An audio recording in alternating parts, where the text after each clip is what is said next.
Tagida oshxona pichog'i bilan uxlaydigan er esa pichoqni olib, ayolning hayoti uchun xavfli bo'lgan turli joylariga urishni boshlaydi. Bolalarning onasini besabab 13 marta pichoq bilan urgandan so'nggina anglaydi. Harakat xato ekanini sudlanuvchi va shahar tez tibbiy yordam bo'limiga o'zi murojaat qiladi. Shifokorlar kelganda ayolning joni uzilgan bo'lgan.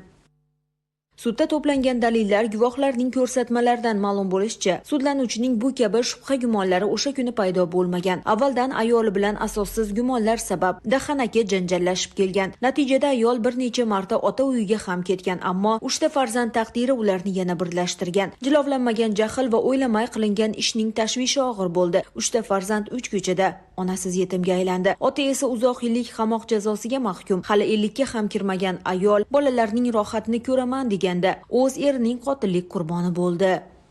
Sudlanuvchi O'zbekiston Respublikasi Jinoyat kodeksi